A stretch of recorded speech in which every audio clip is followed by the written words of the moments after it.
Hey everyone, Aisha here. So today's Father's Day, and so I really just wanted to just provide some encouragement for single moms on Father's Day, because I know that Father's Day can be a very conflicting or challenging time for single moms, and so some of you might not even know how to feel, right? Father's Day can bring up feelings of anger and resentment.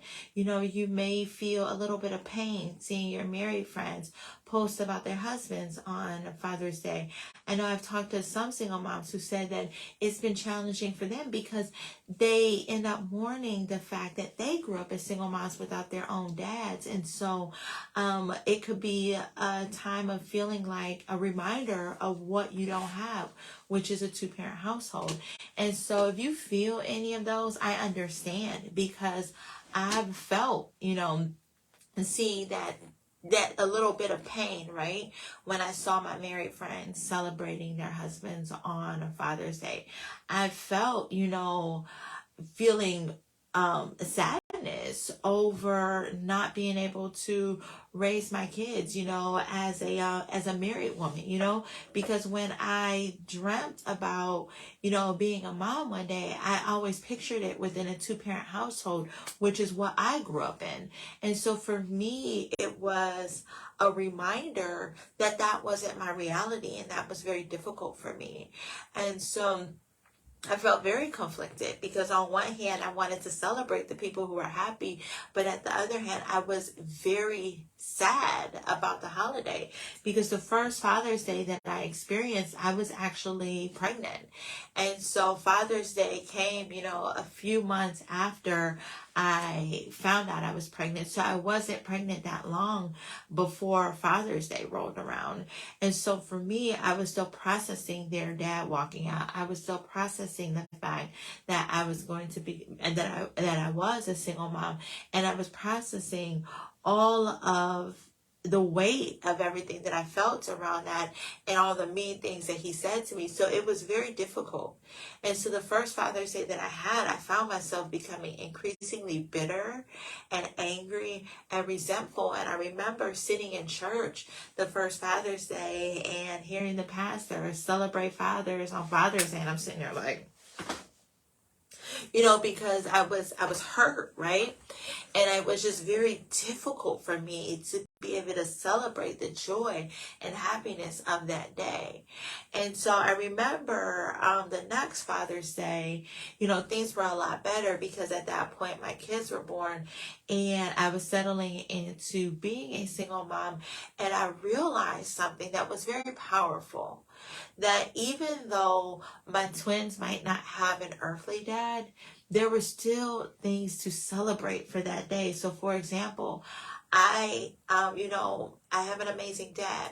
And so I realized, what? I can celebrate my own father for being a great father to me. I can celebrate my own father for being a great grandfather to my kids. So I was able to find something to celebrate. And so this is one tip I want to leave for you guys. Find something to celebrate on Father's Day, because there are so many men who stand in the gap every day for the children of single moms. And I think sometimes when you're in the trenches of it, it can be easy to forget that. And there is something to celebrate on Father's Day. There's so many, there's actually, stepfathers, right? There are, uncles, coaches, teachers, people in your church community, family members, friends who stand in the gap, who provide encouragement, who provide mentorship, to children of single moms. And so I want to encourage you to be able to find something, or to be able to celebrate on this day, because the emotions can be difficult. And so when you find something to celebrate, that can begin to shift your focus from the pain, because the pain, if not left healed, can lead to bitterness. And that is where I was beginning to go in my single motherhood journey. Matter of fact, I ended up very bitter early on in my single motherhood journey. I was very resentful. I was very angry. I was very bitter. And it just really took a toll on me, right? Because of those things. And so you definitely need to find something to celebrate.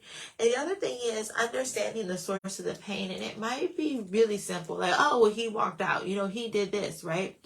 But what is the true source of the pain? Because is it unmet expectations, abandonment, betrayal, right? And for some of the things, it might stem from something totally different. I remember meeting with a life coach one day, and we started to talk about some of the bitterness and resentment and the anger that I felt. And I realized that the beginning of that had nothing to do with their dad walking out.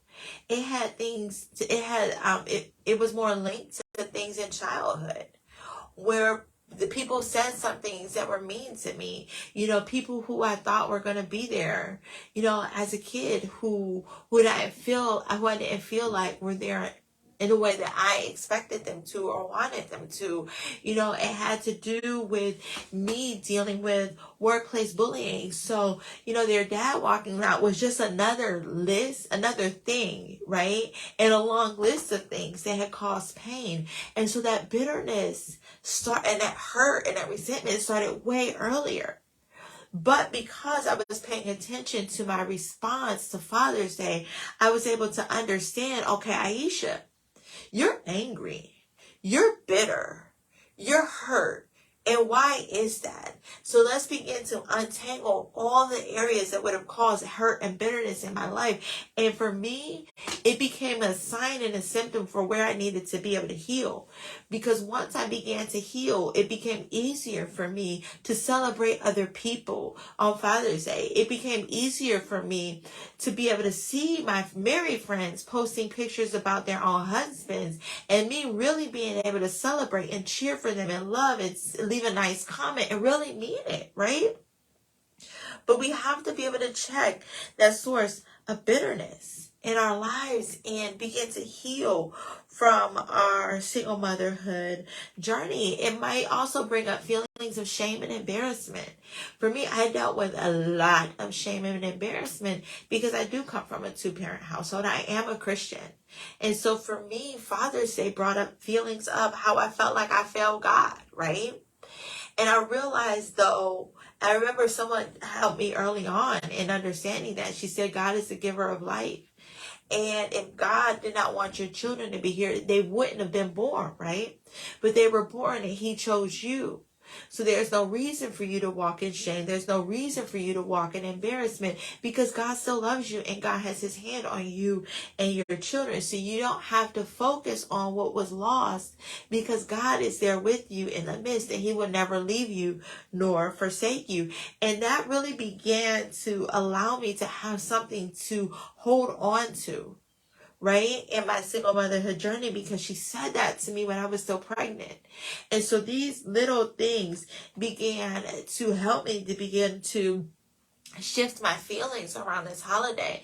But I want you to understand that where you are and what your feelings are, that it's okay. You are where you are. You're in your healing process is your healing process. And that's okay. Some people take longer to heal than others. Sometimes you think that you began to heal and then you hit like a roadblock or a trigger or something will happen and you'll be exposed to an unhealed part of you.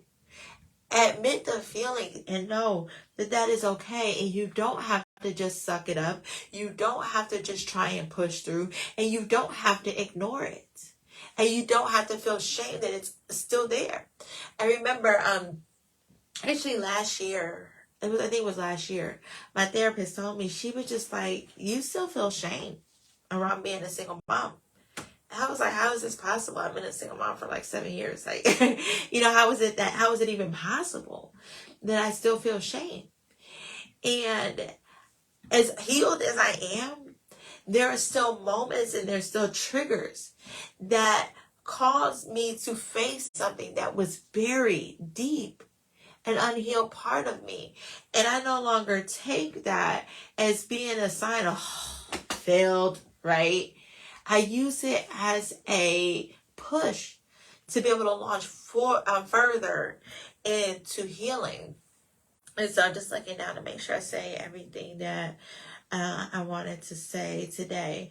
And so, one of the things that I also want to say, even if you're on your single motherhood journey and you're overwhelmed, scared, or unsure about how you're going to make it, that's still okay, right? It's a natural part of the healing process. And it's a natural concern, right? It's a natural thought because you're carving out a journey that is yours, right? That is yours, that is unique to you. There's people who can guide you and direct you along the way, but ultimately your journey is your journey. And it doesn't mean that you're a bad mom. It doesn't mean that you don't like your kids. It doesn't mean, you resent your kids. It doesn't mean any of that. You're human. And when we hurt, right? But the important thing is that you move forward and that you are moving forward. And finding something to celebrate is a big piece of that. And so one of the things that I also want to caution you with is to resist the temptation to celebrate Father's Day for yourself. I remember seeing cards in, the card section for Father's Day, and it was Happy Father's Day, single mom, right? And when I was pregnant and very early on in my single motherhood journey, I really felt like I should claim Father's Day as my own, right? And I used to be like, hey, Happy Father's Day to me. Yeah, you stay, right? You stay. Forget him, you stay. And so I really wanted to celebrate myself as mom and dad. But one of the most liberating things for me was to realize that I'm not mom and dad. I'm a mom. And guess what? That did. It freed me up to just want to be the best mom that I could be, because I wasn't created to be a mom and a dad. I'm a woman, right? I'm not a mom and a dad. A dad is a man, right? But what I can do is to be the best mom that I can be for my kids. Take that pressure off of myself to be two people, which is mom and dad, and be grateful for the support system that I have, to celebrate the support system that I have, and trust God, right? To trust God. To trust God that he is a father to the fatherless, defender of widows, right? To trust God that since he's the father to the fatherless, to know that any gap that my kids could ever face potentially, which is not guaranteed, through the absence of an earthly father, God is more than sufficient to fill in that gap and more. And he blesses us with support systems to help us along the way.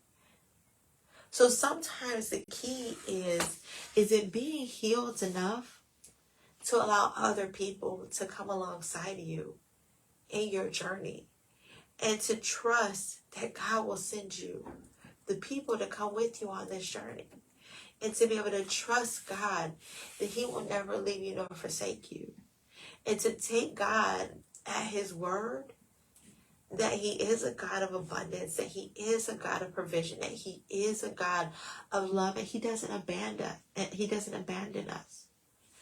And so I really hope that this is encouraging for you. I hope that you find joy in this holiday. I hope that you find release and comfort, and that your job is to be the best mom that you can be. And one of the things that I wanted to share with you is, we have to, in trusting God, Jesus fed at least 5,000 people, because it was 5,000 men. They didn't count the women and children. But 5 loaves of bread and 2 fish. God is a God of unlimited blessings, right? And so God is the God of unlimited blessings, even in your life as well. And so I get it. Father's Day can be an emotional time. You don't want your kids to lack. You may still be on your healing journey, but we have to learn how to trust God, celebrate God, thank God for being the ultimate father to us and our children. We have to celebrate ourselves for being, just, for being mom, right? And honoring ourselves as mom. And we celebrate those who God has placed in our lives as a part of our support system. And if you don't have that in your life yet, then begin to celebrate what God is doing in other people's lives. Because when we can celebrate and be grateful in all things, right, we begin to have more peace and joy. But it also opens ourselves up to receive blessings as well. And also celebrate what is right and what is good as God. Celebrate your children. Be grateful for your children. You don't have to celebrate yourself because you stayed, right? But celebrate yourself for being an amazing mom, woman, and child of God. Because ultimately, Father's Day isn't about the man who left. Father's Day isn't about an absence or filling a void. Father's Day is about you and your children. And Father's Day is about honoring the amazing men who show up every day for your children, who have showed up in your life as you were growing up, or who show up for the children of other people, right? Because there's so many guys who aren't biological dads who are showing up, mentoring and encouraging children every day. So let's celebrate them. Let's be grateful for them. And let's find joy in the people who are doing the right thing each and every day. And let's take this as an opportunity to lean further into healing so that you're just surrounded with joy and peace and love 365 days of the year and 366 days if it's a leap year. So I pray that this has been encouraging for you. Leave a comment. Let me know how this has helped you. Let me know how this helps you to move forward in Father's Day. And let me know how this helps you to find more peace. And so definitely like this video. Love it. Subscribe. Grab a copy of my book, Navigating the Impossible, a survival guide for single moms from pregnancy through the first year of motherhood. And in that book, I dive even deeper in learning how to navigate Father's Day, but also Mother's Day and holidays in general as a single mom.